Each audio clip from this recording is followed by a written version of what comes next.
Welcome back once again to Jack's Tech Corner. I'm your host, Jack, and today we're going to be talking about, as I'm sure the title already told you, selective sharpening.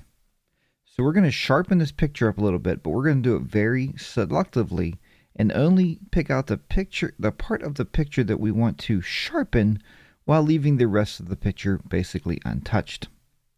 Now, how are we going to accomplish this feat? Well, to sharpen a picture, we know just by doing pictures and doing editing in general, we know we can go to enhance and adjust sharpness, and we can adjust the overall sharpness of the picture and make the picture really beautiful. But what we're talking about today is we want to do a piece of this picture, or selective sharpening of the picture itself.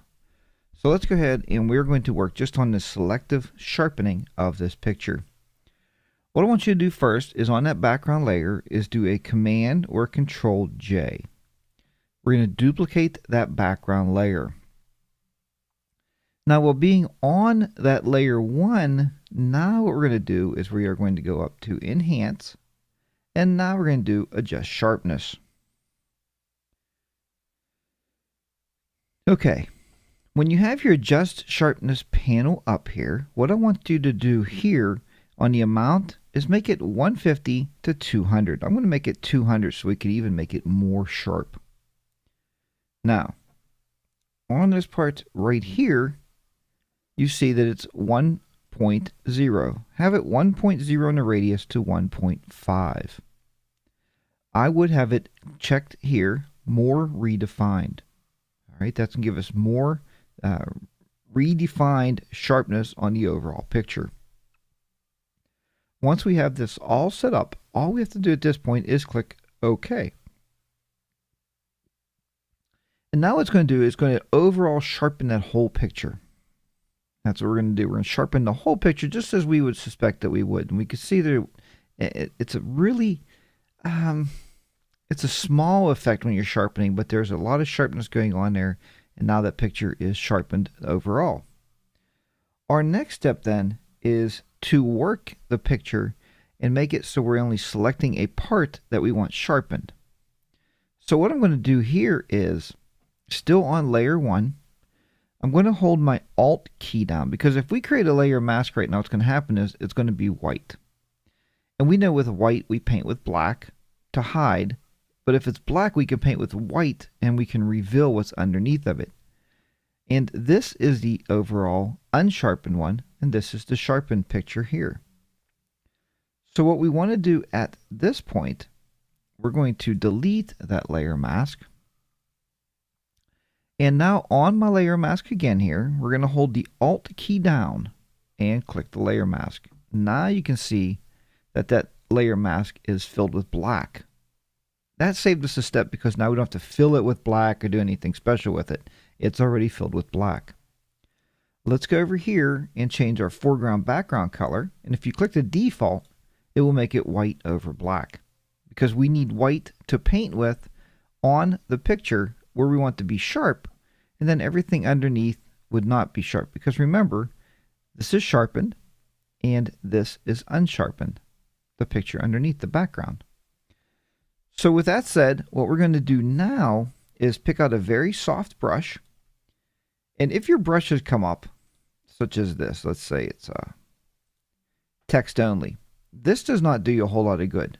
What I like to do is click the little pull down menu here on my brush panel and go down to where it says large thumbnail, because if you can see the brushes, it makes more sense what they're doing. So let's pick a 300 soft edge brush, just double click it. You can even make the brush size larger if you need to be. We're going to look here on the picture. I like using my left and right bracket key, so I'm going to use my right bracket key and make it a little bigger. And what I'm going to do here is make her face sharp, and everything else I'll leave fall back into being a little less sharp than what the face is. Now what we're going to do now is we're going to make it so it's really easy to work on it so we can see exactly what we're affecting. The easiest way to do that is to shut the background layer visibility off. So click on the little eyeball right in front of the layer here, and it turns off the visibility. Now you're looking, you say, well, wait, now we have a transparent layer. Where's that coming from? What's coming from the top here, because we're not revealing anything in the bottom, so with this layer mask, it's covering the actual picture up that we have as sharp here, and it's not allowing anything to show. So at this point now, we want to get our brush tool, and we're just going to start painting. And you have to realize where something is on your picture before you start painting this. So we're going to start painting her face, and I'm thinking it's right about here. So I'm going to click my mouse button and just start painting over her face. And this is the area that I want to be the sharpest. This is selective sharpening. So whatever you want in your picture to be sharp, you will just simply paint over that part of the picture. Right there. Now, if you go outside the picture a little bit, that's okay, because what we can do now is flip these colors back. And if we paint with black, now we're going to hide again what's underneath the picture, or hide again what's in this layer. Okay, the sharp piece here, we're going to hide that. So let's go here. We're going to lower the bracket key down a little bit. And just go in here. So that's why it's really easy when you shut that layer off to work, because you can really see where you're at. And you can really see what you're working on here. Again, you just want her face to be sharp. You want everything else to kind of be a little less sharp. So there we go. So just clean it up a little bit.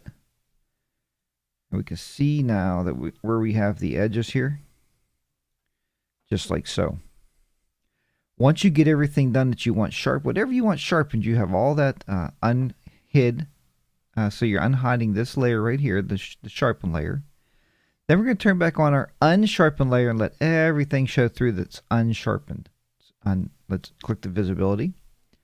And now that's everything else there is actually less sharp than her actual face itself. So that is how you would do selective sharpening using a layer mask. Folks, once again, thank you so much for watching my videos here on YouTube. Again, as you can see, this is Photoshop Elements 11, but this should work pretty well in any of your versions, all the way down through version 6, I would imagine. You should be just fine.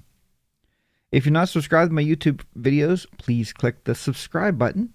Also, if you'd like to learn a ton more of Photoshop Elements and editing and just learn on your own pace, if you go to my website, jackstechcorner.com, all one word, jackstechcorner.com. I'm sure it's in the show notes here underneath. Click on that link, and you can purchase one of my DVDs. They're very inexpensive, and in doing that, it helps me to keep purchasing the new Photoshop Elements that comes along, buying the new software, and the gear that I need to create these videos for you. So thank you so much for supporting my shows, and at the very least, please click subscribe. Until next time, keep those shutters clicking, keep your editors editing, and I'll see you back here very soon on Jack's Tech Corner for another Photoshop Elements editing video. So long for now.